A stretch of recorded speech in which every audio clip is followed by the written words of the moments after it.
Hello, everybody. Georgia Alpazar here, and it's Broker Metrics Day. Yes, I'm going to take you through a little series of some trainings so you can learn how to fill out your opportunity analysis that we talked about in our vital signs training.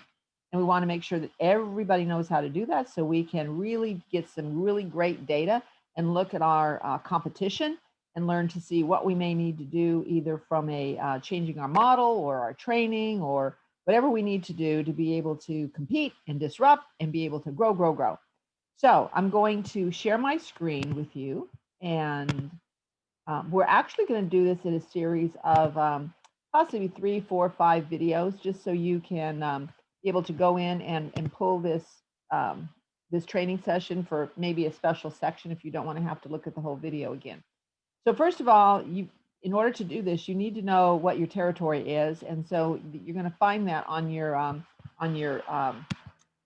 So you're going to go to the northfloridahub.com. You're going to go down here, and for purposes of this demonstration today, I chose to use the Rivers Group, and the real reason is that they're awesome leadership team, and I'm going to use Tallahassee, and the reason for that is because they have really simple zip codes and a real simple territory, and it's going to help us get through this much quicker. Some of you have a lot of different zip codes in your territory. So as you can see here, I went to I went to the Rivers Group, and then I clicked on, I'm going to click on Tallahassee. And when I click on Tallahassee, it's going to pull up several things. This is not a training session, what's in your folder, so we can do that another time when I'm having my one-on-one call with you. But I want you to go to your Tallahassee Development Workbook. And in here is your territory information and pond and your 2020 pond. So when you look at that, there's several things here. One, this is the information that we use to do your pond analysis at the beginning of every year, which Ashley does. She pulls all your data. A lot of you sometimes ask for a map, and so you can always find your map in here now. So here's the map. If you open that up, it's a Tallahassee territory map. And you can see here that this green line, this is their territory. So what their territory is, what your territory is where you can put a market center. So all of this is basically open territory for future development if they chose to do another market center. But for right now, we just have the one market center there, and see we have the 2 zip codes. We have 32308 and 32309. And so all of this is where they could put a territory. You can see they've got an MAO office there, a business, they could have a business center there, another MAO office, whatever they chose to do to get approved in their territory. So like I said, this is really simple. I've got 2 zip codes to work with here. So now that I know that, I'm also going to show you and take you back to your development workbook, DWB, your development workbook. Open that up. And when you open this up, it's a series, it's an Excel workbook, and it always opens up to Apollo Beach, lucky for them. However, what you're going to do is you're going to go to Google Sheets, and then you're going to scroll over to find your own development workbook for your market center. So you can see, as I'm scrolling across the bottom here, you can see where they're all located. So we're going to find Tallahassee. There it is, and I'm going to click there. Now, here's what we see. The Tallahassee Market Center, when we did this in February of 2020, they had 801 agents in their territory. They had 591 producing agents. They had 210 non-producing agents. So that's like a perfect size territory. And they had about 227 cappers, somewhere around that range.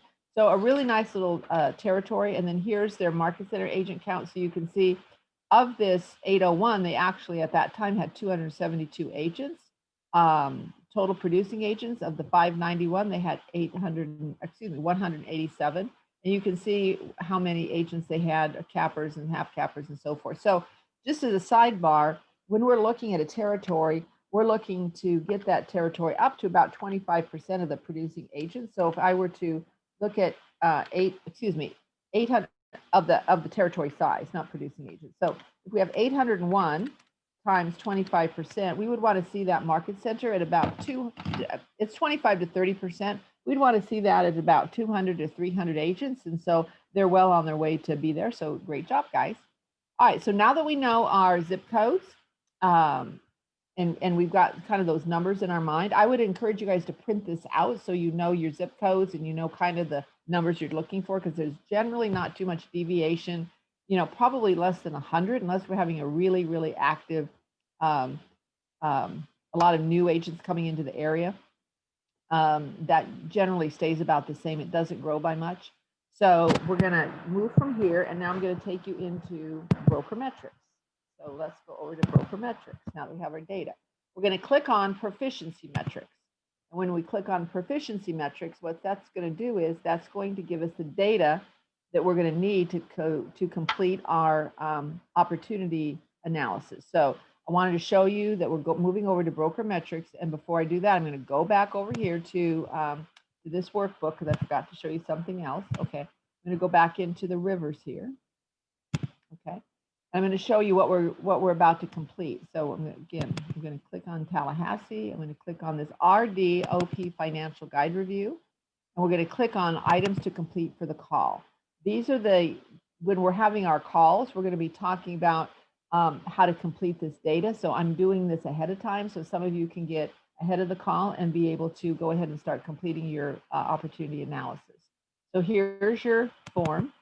This is what we had on the vital signs the other day. Here's the opportunity analysis form. Again, you need to open that with a Google Sheet. And this is the data that we're going to go back and get from our broker metrics. So up here, it's got your name and information. Now it's asking here for the active in your local board that supports your territory. That would be in this case, it's the Tallahassee Board of Realtors. If it was, if you were Orlando, it'd be the ORA Board of Realtors, Orlando Regional Association. If you were Venice, it'd be the Venice Board of Realtors. Lakeland would be the Lakeland Board of Realtors. So you're going to go and you're going to get data from them. Just as Jason talked about on that call, it's more than getting the data. You probably want to find out, what's happening, what are their expectations, what do they see happening in the market. And at the same time, you want to ask them for this data here, which is how many transactions do they know that closed in the previous 5 years, 3 years, last year. If they don't have it, then that would be something you'd go to your MLS and get. Now, when it comes here to active in your market center territory, this is where we're going to go to broker metrics. Cappers in your market center territory, Red 2 agents in your market center territory. That's where we're going to go and pull our market center data from broker metrics, okay? And we're also going to be pulling this information, your market center territory data. From here, this is going to give us these two pieces of information. We're going to do a second report in broker metrics to get our units closed, our volume, and our average sales price. What I want you to know is this says active in your market center territory. So they want to know how many agents are active. It doesn't matter whether they're producing or not producing, but if they have a license, they're active in your market center territory, and how many cappers are in your territory, and how many Red 2s are in your territory. This report here says how many closed real estate transactions were done in your market center territory. So that's a completely different report because not all of your agents may do transactions in your territory. They may be in your territory, but they may be doing transactions in another zip code. So we're going to pull two different reports. And that's why it's important that we have this training for you so you know how to pull those reports. So let's scoot over to broker metrics. And as you remember, I clicked on proficiency metrics. I'm going to go to the Tallahassee. Well, the first thing I'm going to do is go up here to office search. You don't want to do agent search. You want to do office search, okay? A lot of you do agent market share, and that's not the correct report. So you want to do office search, and you're going to click here, and you're going to do Tallahassee board, and then you're going to click add. And what you're going to do is this is going to be pulling up all of the agents that are going to be in your zip code because we're going to be pulling this by zip code. So then we click zip code, and the zip codes were 32308. So 32308. Again, what we're doing is we're wanting to see how many offices and how many agents are actually in your zip code. So you scroll down here and you left click and you just keep scrolling down, and it's 32308. I'm just going to keep scrolling, and 32309. So once I get all that information, I'm going to go over here to this arrow and move it over. So I have all of the information for 32308 and 32309 pulled over, and now I'm going to click OK. Now I'm going to make here sure that I'm last 12 months, that I don't want to have, I want to have construction type all. I have no limits here as to anybody producing what, and I'm going to click search. And this is going to give me all of the agents, like I said, that are in offices in the zip codes that can do transactions any place. Okay. So you see that pulled up 782 agents.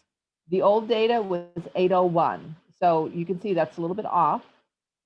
So it was 782 agents. So now we know we've got 782 agents that are in our territory. Okay. And this will also tell you, I want to show you something here.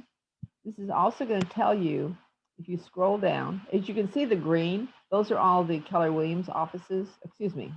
Those are all the agents with the Keller Williams office, because this is pulling it by agent population. Okay. But as I scroll down here, you're going to be able to see where it probably stops. I'm showing this for two reasons. Like right here, there were what you think is 537, right to that person, 537 agents with one transaction. But I'm going to show you why that is not correct when we pull the Excel spreadsheet. You also notice here that this stays the same, 538. The reason for that is that once you have somebody that has the same production level, so this is all zero, it only counts at one time. So if you have an agent that was at 2 transactions and $400,000 in volume, and you had 3 or 4 agents that did the same thing, it would only be counting that person one time. So that's why you need to pull the Excel spreadsheet to be able to get your actual agent count as to how many transactions are being done. So, but you want to also pull this as a PDF. And the reason for this is that if Keller Williams ever wants to get your third-party validated data, this pulls it with knowing that it came from Brokermetrics. So you're going to click up here. You see this is the overview report. You're going to click up here and you're going to put save as a PDF. And it's going to save this as a PDF. It usually is pretty quick. And then I always move this to a folder. I didn't make a folder ahead of time, but make a folder on your desktop to be able to keep this. And if you want to move that to that same folder, that would be fine. But make sure that you're keeping it separate from our data if you're putting it over there. So I'm going to create I have this on my desktop. I'm going to create a folder for Tallahassee. Just going to call it Tally, and I'm going to, oops, what's going on here? Okay, now I'm not sure that worked the way that I wanted it to work. Let me see here. So let me go back on my PDF document. I think it just saved this as Tallahassee, not a folder. So let's go back and look. And there it is. Okay. So there's my new folder. Just under new folder. All right. So I'm just going to change this to Tallahassee. Rename it to Tally. Okay. And then I'm going to move this up there so it's easy to save things.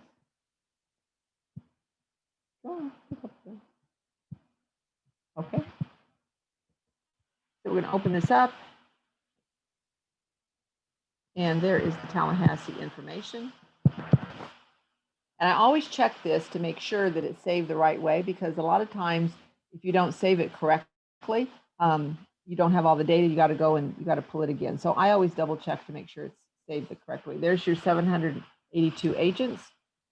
Okay, and so you have all of your data saved. Now, the one thing that I want to point out is I want to save this differently, because I like to save this as a Tally overview. So I'm just going to rename this. And the reason for that is because as I'm saving other things, I want to make sure that I know what I'm saving. So there's my Tally overview. Okay, so I'm going to minimize that. Go back to my Brokermetrics. Now what I'm going to do is I'm going to save this as a contact information grid. Hold on, I want to make sure and I also want to make sure my offices are there, but I think it's going to do that anyway. So I'm going to do this. Export as a contact information grid. And again, I'm going to go back to my Tally folder. There it is. Now what I'm going to save this as, I'm going to save this as contact information, contact info. And I'm going to say November 2020. Okay, so I'm going to export this into my Tally folder. Okay, now I have this saved, and this is the reason why we want to do this. So we're going to go back here and look at this. And there's my contact list. Now, before, remember it said that there were 537 agents with some type of transaction. I'm gonna. This is that same number here because it moved everything over. So let's just go down here to where it said 537.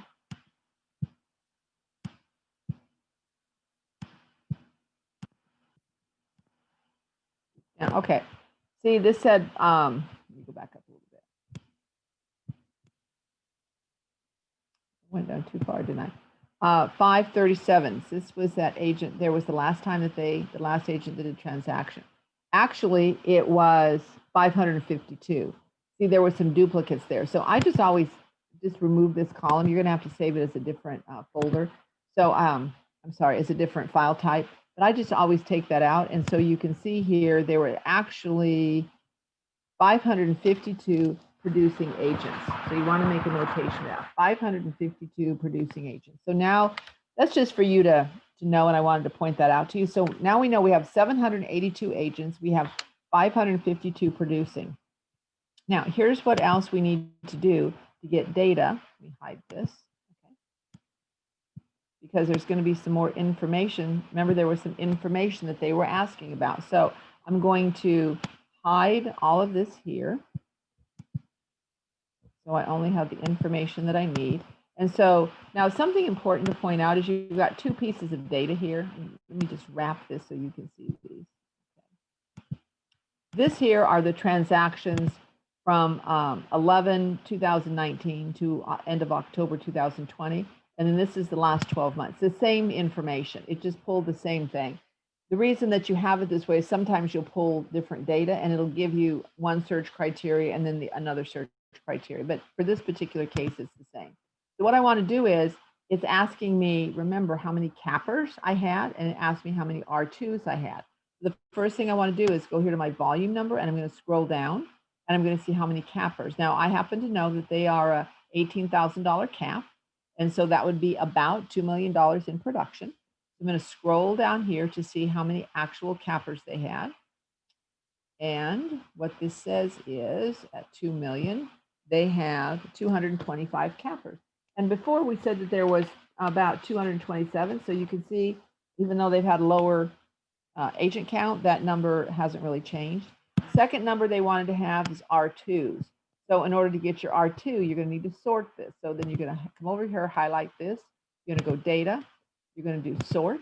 And you're going to sort by, and see it says my data has headers right there. I'm going to sort this by number of transactions. So number of units right there. Okay, largest to smallest right there. And I'm going to click it. Okay, now you can see here I've got all my units. So now I'm going to sort down. And I'm going to see how many agents I actually have with 8 transactions or more. Sometimes it can be more than cappers depending upon your price point. So let's see how many agents we've got with 8 transactions or more. Let's see here. All right, so that's interesting, 258. So it is more, okay? Because you might have an agent that has a higher price point, so or lower price point, however that works out, to be able to give you that number. So we have 258 actual R2 agents, and we only have 225. I think we said 225 cappers, I believe is what we said. So what's interesting about that is we have more R2 agents than we have cappers because of the price point. So let's take this information and move it over. And I'm just going to do one thing just to double check.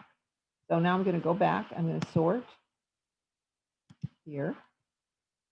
And I'm going to sort by volume again. I'm going to do largest to smallest.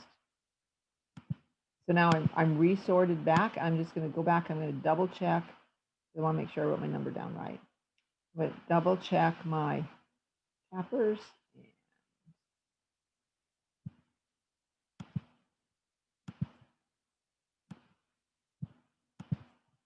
Double check my cappers.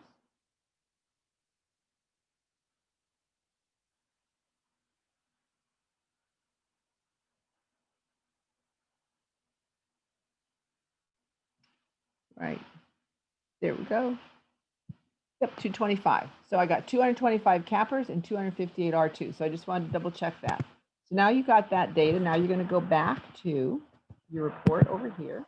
And you're going to fill in your information. So active in your territory was 782. 782. Oops, 782. Cappers in my territory were 225. And R2 agents in my territory were 258. Okay. And then the same thing down here. I've got 782 active agents, and I've got number of caps is 225 cappers. Okay, so I've got that data filled out. You know where you get the rest of the information from your board. And so the next section we're going to do is we're going to do this. So I'm going to pause this video. I'm going to let you guys kind of go back and read through this or figure it out if you're following along. And then we're going to do the next one, which is going to be taking us through the next section as to how you pull your market share. So I will see you back in just a short bit.